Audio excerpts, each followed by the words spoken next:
Everyone welcome to PMS knowledge plus. तो देखिए students, आज हम क्या करने जा रहे हैं।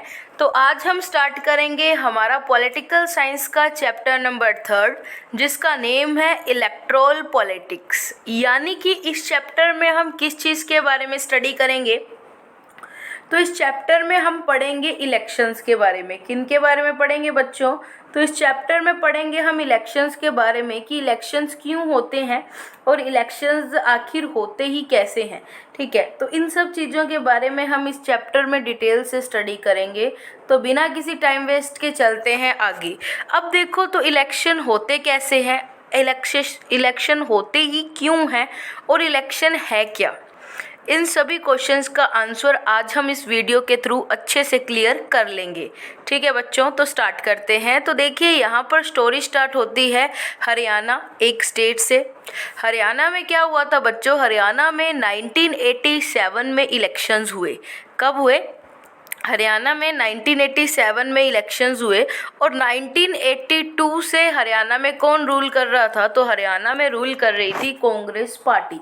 कौन रूल कर रहे थे बच्चों? तो हरियाणा में रूल कर रही थी कांग्रेस पार्टी। अब जो पार्टी रूल कर रही होती है बच्चों, उनको क्या बोला जाता है? उनको बोला जाता है रूलिंग पार्टी।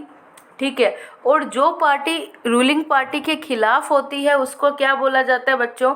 उसको बोला जाता है ओपोजिशन पार्टी। क्या बोला जाता है? ओपोजिशन पार्टी बोला जाता है। ठीक है, तो हमने देखा कि 1982 से हरियाणा में कौन रूल कर रहा था? तो 1982 से हरियाणा में रूल कर रही थी कांग्रेस। और कांग्रेस क्या थी? हमारी रूलिंग पार्टी थी। और इसके अपोजिशन में कौन था? इसको अपोज कौन कर रहा था? तो इसको अपोज कर रही थी पार्टी थी। कौन सी पार्टी थी? तो वो पार्टी थी लोकदल पार्टी। कौन सी पार्टी थी बच्चों? तो वो पार्टी थी Lokdal party plus its alliances. अब इस चीज़ का क्या मतलब हुआ, हम इसको भी देख लेते हैं बच्चों। तो मतलब क्या है कि देखो, एक तो तरफ तो कांग्रेस थी और उनके खिलाफ ओपोजिशन पार्टी के थे। ओपोजिशन पार्टी किन के द्वारा बनाई गई? तो वो बनाई गई थी चौधरी देवीलाल जी के द्वारा। ठीक है, अब क्या है, ये पार्टी जो इन्होंने बनाई इसका नेम था लोकदल पार्टी। क्या नेम था बच्चों?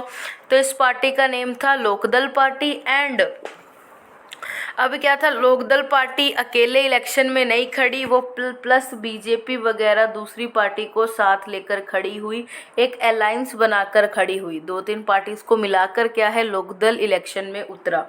अब जब 1987 के इलेक्शंस हुए ना बच्चों, तो उसमें कौन जीत गया? तो उसमें जीत गई लोकदल पार्टी। कौन सी पार्टी जीत गई थी बच्चों? तो उसमें जीत गई थी लोकदल पार्टी प्लस उसकी अलायंस।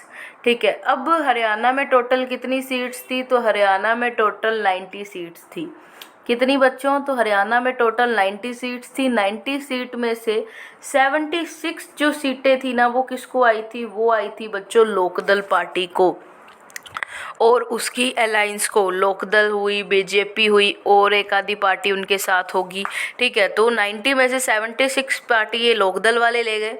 अब आप सोच रहे होंगे कि मैम आपने ये तो बताया ही नहीं, इनके खिलाफ कौन खड़ा था? तो इनके खिलाफ बच्चों कांग्रेस खड़ी थी। अब कांग्रेस ने कितनी सीट्स जीती, कितनी सीट्स उनके पास आई? तो कांग्रेस के पास आई थी टोटल 5 ही सीट्स।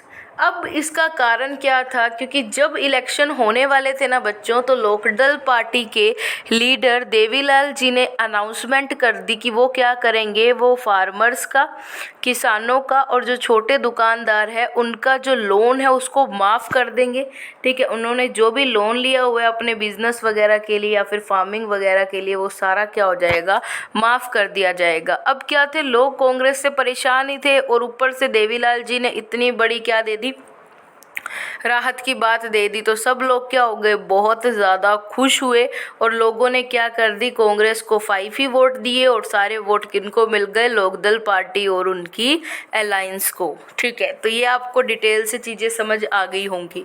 ठीक है बच्चों, अब आप सोच रहे होंगे कि मैम लोकदल और उसकी पार्टी, उनकी अलायंस पार्टी यानी कि उनके साथ जो 2-3 पार्टीज थी उन सबको 76 मिली है, तो लोकदल की कितनी एग्जैक्ट सीटें हैं? तो ये भी हम कंफर्म कर लेते हैं कि लोकदल की कितनी सीट्स थी। तो लोकदल को टोटल सीट्स मिली थी बच्चों, वो मिली थी 60 सीट्स।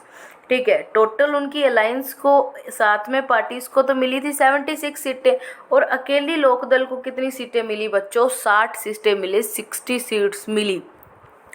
अब क्या हुआ, 1987 के इलेक्शंस हो गए जिसमें देवीलाल प्रसाद जी जीत गए, देवीलाल जी जीत गए, चौधरी देवीलाल जी। अब क्या हुआ, ये इनकी गवर्नमेंट कितने साल रही? 4 इयर्स रही। इसके बाद इलेक्शंस हुए। अब हम बात कर लेते हैं कि उन इलेक्शन में कौन जीते। अब देखो बच्चों, हमने देखा कि 1987 में लोकदल पार्टी ने क्या बना ली थी? अपनी गवर्नमेंट बना ली थी। लोकदल पार्टी ने टोटल 4 इयर्स तक रूल किया। अब 1991 में क्या हो गया बच्चों? 1991 में जो कांग्रेस पार्टी है उसने क्या कर ली? अपनी वापस गवर्नमेंट बना ली। लोकदल पार्टी हार गई। तो ये तो बहुत ज़्यादा शॉकिंग बात हो गई ना, बट ऐसा ही हुआ था कि कांग्रेस वापस जीत गई थी एंड लोकदल पार्टी हार गई थी। अब देखते हैं कि why do we need elections, कि आखिर हमें इलेक्शंस की ज़रूरत ही क्या है। ठीक है, हम क्यों इलेक्शंस को करवाते हैं? तो देखिए बच्चों, जब पहले क्या होता था, राजा महाराजा होते थे तो वो क्या करते थे? वो खुद ही रूल बनाते थे। इस टाइप के गवर्नमेंट को, इस टाइप की गवर्नेंस को क्या बोला जाता है? इस टाइप की गवर्नेंस को बोला जाता है बच्चों मोनार्की। ठीक है, बट हम किसकी बात कर रहे हैं? डेमोक्रेसी। हमारे कंट्री में क्या है? डेमोक्रेसी फॉर्म ऑफ गवर्नमेंट है। तो डेमोक्रेसी में लोग अपने रिप्रेजेंटेटिव्स को कैसे इलेक्ट करते हैं? थ्रू वोटिंग इलेक्ट करते हैं। अब देखिए, रिप्रेजेंटेटिव चुनना ज़रूरी है कि जो क्या कर सके, हमें रिप्रेजेंट कर सकें गवर्नमेंट में, और वो हमारे बेनिफिशियल के लिए लॉज को बना सकें। अगर मान लीजिए कि इलेक्शंस ही नहीं होते हैं तो हमारे लिए डिसीजन कौन लेगा? हमारी भलाई के लिए कौन लेगा? तो हम हमारी पॉपुलेशन अकॉर्डिंग टू 2011 सेंसेक्स 2011 की जनसंख्या के अनुसार क्या है बच्चों, कि हम कितने हैं? हम लगभग 121 करोड़ की पॉपुलेशन है हमारी। हम सब तो जाकर सबके लिए डिसीजन नहीं ले सकते ना। तो हमने क्या किया? हमने इलेक्शंस का सहारा लिया, जिससे क्या कर सकते हैं, हम रिप्रेजेंटेटिव्स चुन सकते हैं जो हमारे बदले में क्या ले सकें, डिसीजन ले सकें जो हमारे बेनिफिट के लिए हो। अगर वो रिप्रेजेंटेटिव अच्छा नहीं निकलता, वो सही लो नहीं लेता, तो क्या होगा? हम नेक्स्ट इलेक्शन में उन्हें निकाल देंगे। ठीक है, तो ये आपको समझ आया कि हमें इलेक्शंस क्यों चाहिए। अब पढ़ते हैं बच्चों हमारा नेक्स्ट टॉपिक क्या है? What makes an election democratic, कि ऐसी क्या चीज़ है जो इलेक्शन को डेमोक्रेटिक बनाती है। अब देखिए स्टूडेंट्स, हमने कहा कि क्या ये कैसे कोई जो इलेक्शन है वो डेमोक्रेटिक हो सकते हैं। तो देखिए, पहली क्या चीज़ है कि अगर हमें किसी इलेक्शन को डेमोक्रेटिक बनाना है तो यानी कि हर सिटीज़न के पास क्या होना चाहिए? वोटिंग राइट होना चाहिए। हर सिटीज़न के पास इतनी पावर होनी चाहिए कि वो क्या कर सके, वो वोट दे सके, अपने रिप्रेजेंटेटिव को चुन सके।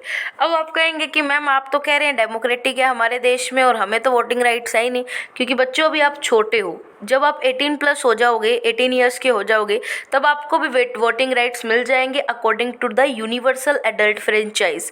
यूनिवर्सल एडल्ट फ्रेंचाइज हमें क्या कहती है? वो हमें कहती है कि जो 18+ है वो क्या कर सकता है, उसके पास वोट देने का अधिकार है।